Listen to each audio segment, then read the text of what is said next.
André Fury, mas isso não vai ter o que fazer, porque ele vai encontrar pela frente adversários e adversários que vão estar descansados contra um Palmeiras que vai estar cansado. Olha o Vasco como mandante no Maracanã, né? O Vasco comemorando, então, a volta para a Série A em casa. São 6 jogos com 3 vitórias, 2 empates e 1 derrota, aproveitamento 61,1%, 5 gols marcados, 2 gols sofridos. Em casa a gente coloca aquelas aspas ali, mas está jogando no Rio de Janeiro. Vamos lá, então, falar de um Vasco que está descansado, assim será, um Vasco pensando exclusivamente nesse Campeonato Brasileiro. É um Palmeiras que jogou na quinta-feira e foi um jogo muito, mas muito cansativo para esse Palmeiras. Vai jogar mais cansado e é um Palmeiras que também tem muitos jogadores que estão fora porque estão machucados. O Abel Ferreira vai ter de tirar coelhos da cartola. Já foi um problema, né? Ontem contra o Cerro Porteño. Agora, esse jogo é interessantíssimo também, eu deveria ter mencionado, junto com o jogo do Fluminense e o jogo do Flamengo contra o Internacional. Por quê? Porque o Palmeiras vem nessa dificuldade de manter o seu nível de atuação, de competitividade com todos esses problemas. E mais uma vez, isso não é novidade para o Abel, enfrentando aquilo que o calendário aqui no Brasil faz com os clubes que são os mais bem-sucedidos no ano anterior. É um calendário de punição mesmo. É o calendário Dick Vigarista. Vamos ver até onde você aguenta. Eu vou jogando coisas no seu caminho para você ter que desviar, passar por cima de outras e driblar aqui e ali.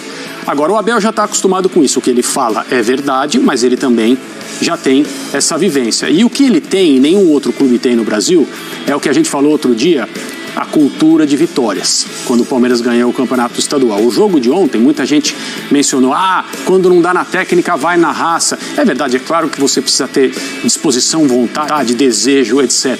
Mas o que o Palmeiras fez foi recorrer a um tipo de jogada que funciona muito para os times bem treinados, que são as jogadas de bola parada. Não foi por acaso.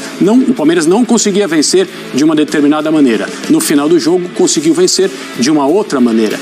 E não ter desistido, ter continuado a investir no jogo, sabendo que algo poderia ser feito, porque as habilidades do Palmeiras são muitas, é o mérito de um time que tem a cultura de vitórias. Ela não aparece só quando o time ganha campeonato.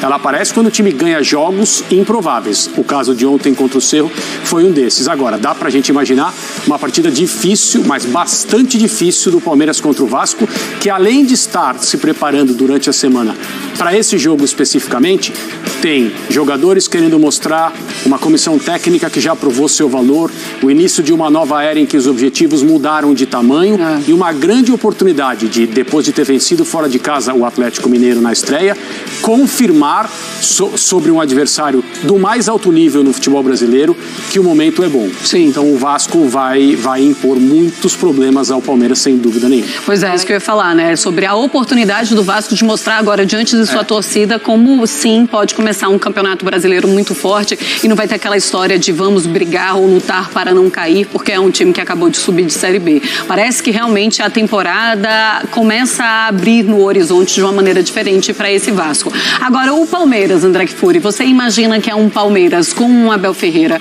que não se desespera, essa é a impressão que a gente tem, foi assim no jogo do Cerro Porteño, mas a gente vê isso em outras oportunidades também, na final do Campeonato Paulista, por exemplo, quando sai também em desvantagem, e você acha que isso ele leva também para um momento como esse, quando ele precisa talvez poupar um time que já está muito desfalcado? No momento de decisão do Abel, eu não acho que nem tem aquela coisa de poupar. Ele sabe que o grande dilema qual é? Ele não pode esticar a corda de determinados jogadores que atuam sempre. Exemplo máximo, Gustavo Gomes. Gustavo Gomes é um absurdo. Quando ele não está, você tem que procurar aí, volta aí nas escalações para ver quando ele não está. É difícil você lembrar, mas também não pode esticar a corda. Nem todo mundo tem os níveis de resistência dele, a forma como ele encara a própria profissão, no sentido de cuidar do seu corpo, etc. e tal. Mas não dá para esticar, não dá para exigir demais, porque você pode perder jogadores importantes por um longo tempo, mas também você não pode deixar, por força de outros que estão machucados, aqueles que estão suspensos, jogadores indisponíveis de qualquer maneira, você não pode deixar o Palmeiras numa situação de escalação de uma equipe que não tenha condições de ser competitiva contra o Vasco ou contra qualquer equipe numa determinada jornada. Então, assim, esse é o problema do Abel hoje, mas de novo, ele está correto ao apontar esses dilemas e esses problemas do nosso calendário. O futebol brasileiro agradece, ou pelo menos deveria agradecer ao Abel, Mas ele tem essa vivência. Ele sabe como resolver isso. Ele sabe, pelo menos, como enfrentar e superar isso. É o que ele vem fazendo desde que ele chegou.